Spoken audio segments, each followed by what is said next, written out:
So this summer update in Genshin Impact was a wild ride, right? As you already see by the title, I'm gonna go through the main event, which was, when we were exploring Simulanka, and I'm also gonna go through Emilie's story quest, so let's just get right into the video, shall we? So starting off with Simulanka's story quest, the main story quest of the event. So the story starts by us awakening in another world, which is called Simulanka, which is the story world. In this world, every living being, at least in the forest part, right, is made out of the paper.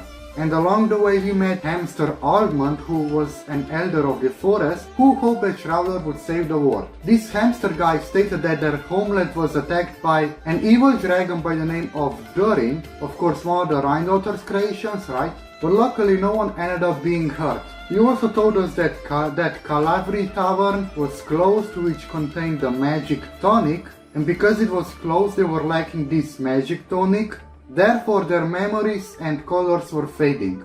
Then we went to meet with the forest fairy, the fairy of the forest, which was actually Nilou. And just like the traveler, she also spawned inside Simulanka. All thanks to Nilou's assistance we eventually did it, and well, the living beings finally got their colors back and their memories. After helping out the forest, we headed to Constellation Metropole, which is Simulanka city. On our way we met Kirara, who probably played the role of Nekomata in Boots, and Navia, who apparently played the role of a king. Yeah, no, it's not a queen, alright. It's literally the king, just look at her, look at that mustache right here. Either way, we helped out the king and the people of Simulanka by retrieving the stolen stars and defeating the monster. We took Aerial Express to put the stars back where they belong, then took the train ride to deal with the dragon. However, the train ends up falling off the track, but luckily for us, someone by the name of Gary saved us. This is where we learned that the traveler is not the actual hero of the story, but Wanderer is instead. I mean, Gary. After the encounter with Gary, we went to meet the Simulanka's evil dragon, which we got there, who eventually actually turned out to be a dragon that wasn't actually evil, and just really wanted to get along with people, humans. And the reason why he stole the stars is because he was trying to find his mother.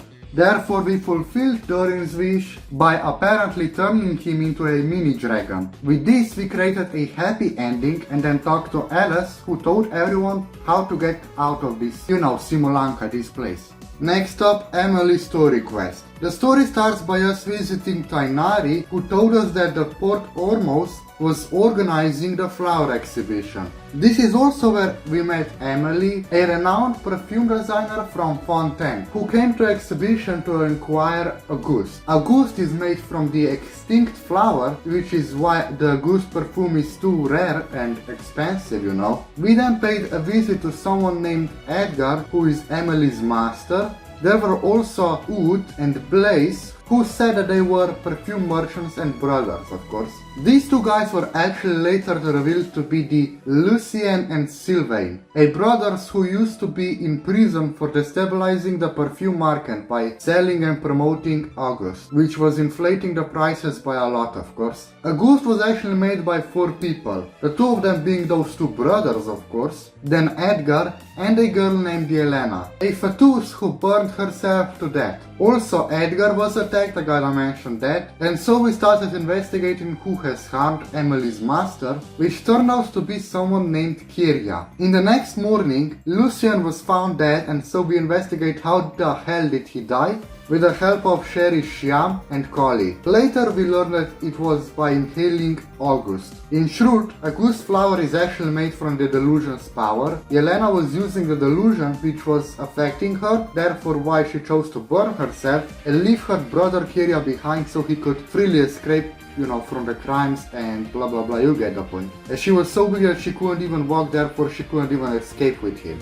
Well, the thing is that Yelena also burned all the evidence. This way, of course, Yelena destroyed all of the evidence so her brother could escape, and Auguste was now in his hands as she gave him to him. Kyria was killing the brothers, Lucien and Sylvain, for revenge, as he thought that they had something to do with Yelena's death, like making her use a delusion or something like this, but either way it's mainly because of hatred, something like this. However, we eventually learned that Edgar was actually Kyria this entire time. Kyria already killed the real Edgar after he got already released from the prison, therefore we actually never really saw the real Edgar, and Emilie's master was, Kyria this whole time. Which means that Emilie also never knew Edgar. I also gotta mention that I also tried reading merchants' minds in hopes of useful information about the shadow that has passed them, but unfortunately they were all just useless. Then we went inside the cave where Kyria tried to kill himself by drinking a ghost and already weakened himself enough, by the power of delusion. As by using a delusion, he aged, making himself look like, he will be old enough to be Emilie's master. Kyria actually wanted to die like Yelena, but luckily Emilie actually saved his life because she switched the bottles. So Kyria didn't really drink the poison that he planned to do it, and so the story ends by Kyria being taken away by the gods and being sent to the prison for life. Now personally, out of the two, I would say that honestly the Emilie story quest was better. Like the recent story quests were really good ever since the 4.5 or 4.6, somewhere around there. Story quests got so much better, and this one was really good because, well, we were literally investigating the murder case, which is like something dark and interesting, which is more interesting than most of the other stuff we do in Genshin Impact, right? It also explains a little bit more about the use of delusion, even though we already know. It killed Master Krepus by backfiring at him, Tepe by aging him to death. As for the Simulanka story quest, the main event story quest, the thing is that the story was for me whatever until I realized that an evil dragon is actually Durin. This is where I got super interested in the story as well. I really liking it. And it was pretty fun actually to see Durin, like even his colors and everything. I honestly at first thought that he was literally just dark dragon, but I guess this was all, the picture is all in shadows, so yeah, I guess he's way cuter than I thought. He is literally blue and everything, especially the mini Durin. I mean, I like it because of Durin. This is why I really like this event story quest, and other than that it was just an average story quest, nothing much to say. And other than that, I would rate Emilie story quest, well, I would say 9 out of 10. As for the Simulanka story quest, 8 out of 10 will be fine. Either way, thanks for clicking on this video, paying attention and chilling to the end of this video if you even came to this part by not skipping, Let me know your thoughts about those story quests, what do you think about them and everything. And other than that, I will see you all in my next video. Till then, take care.